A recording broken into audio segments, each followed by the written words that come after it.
여러분은 혹시 부모님보다 키가 큰가요? 요즘 아이들 키를 보면 부모님 세대와 비교했을 때 굉장히 커졌다는 것을 알 수 있습니다. 실제로 한국 19세 청소년의 평균 키가 남녀 모두 세계 60위권까지 들어섰다는 소식도 들을 수 있었는데요. 사실 한국인들의 평균 신장을 기록하기 시작한 35년 전만 해도 세계 130위권 수준이었으니 많이 큰 것도 사실이죠. 분석에 따르면 현재 한국 19세 청소년 평균 키는 남자 175.5로 세계 68위, 여자 163.2로 세계 60위라고 합니다. 아시아에서는 단연 탑이고요. 이제는 세계에서도 알아주는 한국인들의 키. 그럼 과연 한국인들은 얼마나 어디까지 컸을까요? 오늘은 한국인 키의 변천사에 대해 알아볼까 합니다.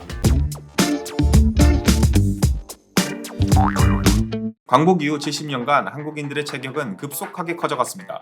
1890년대에 조선을 찾은 영국의 지리학자 이사벨라 버드 비숍은 당시 조선인 남성의 키를 측정했는데 평균 키가 164cm였다고 합니다. 엄청 작죠? 사실 이러한 기조가 광복 직후에 드라마틱하게 변하지는 못했습니다. 국가기술표준원에서 한국인들의 평균 키를 공식적으로 조사한 시기가 1979년인데 이때도 한국인 평균 키는 남자 166.1, 여자 153.7이었다고 합니다. 그다지 큰 차이가 없네요. 하지만 1980년대 이후부터는 드라마틱한 변화가 일어나기 시작합니다. 1997년 30세 남자의 평균 키는 무려 171.3, 여자의 경우에도 158.3까지 증가되었습니다. 2015년에 이르러서는 남자 173.7, 여자 160.2까지 커지고요. 이러한 변화가 있었던 가장 큰 배경은 경제 성장이라고 전문가들은 입을 모아 말합니다.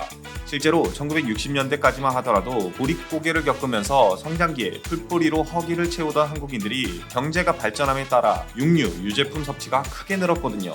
보건복지부 국민건강영양조사에 따르면 1969년 전체 식품 섭취량 중 고기, 우유 등 동물성 식품의 비중은 3%에 불과했지만 2013년에 이르러서는 7배가 늘어난 21.3%까지 증가되었다고 합니다. 즉, 잘 먹었으니 더 크는 게 당연하겠죠. 하지만 이러한 성장세는 최근 들어 멈췄습니다. 아니, 오히려 퇴행하고 있다는 표현이 맞을지도 모르겠습니다. 88년생 남자 평균 키가 173.9 정도인데 98년생의 경우에는 173.4거든요. 지금은 거의 173 언저리에서 움직임이 멈춰있는 상태라고 합니다. 전문가들은 이러한 이유를 크게 세 가지로 보고 있습니다. 하나는 영양 결핍.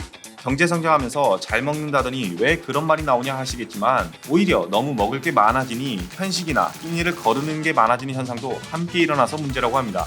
실제로 가장 큰 나이의 학생들이 아침 식사를 거르고 패스트푸드 음식을 많이 섭취하는 반면 유제품이나 채소 섭취는 감소시키는 생활 습관을 가지고 있죠. 맛과 칼로리는 높지만 분명 크는 데는 도움이 안 될 수 있다 생각이 듭니다. 두 번째 이유는 수면. 많은 연구들에서 11시에서 7시까지의 수면 습관이 성장 호르몬 분비에 중요한 역할을 한다고 알려져 있습니다. 하지만 학업 문제로 11시 전에 잠들기 어려운 것이 현실이죠. 그 외에도 비염, 아토피, 소화불량 등 현대인들의 건강 문제가 수면 장애로까지 이어지고 이것이 정신 건강과 수면 건강에 악영향을 미쳐 성장을 해야 할 때 성장을 못하는 원흉이 되기도 한다고 합니다. 마지막 이유는 성조숙증입니다. 특히 이 성조숙증은 여성들에게 많이 해당하는데 스트레스와 환경 호르몬 등에 의해 2차 성징이 빨리 찾아오면 성장 호르몬 분비량이 줄어들기 때문에 성장에 문제가 발생할 수밖에 없다고 합니다. 결론적으로 우리의 경제 성장이 우리가 더 클 수 있는 환경을 만들어줬지만 역설적으로 경제 성장이 다시금 더 큰 키를 갖게 되는데 방해 요인이 되고 있는 현실이네요. 여러분의 생각은 어떤가요? 지금까지 상식새끼였습니다.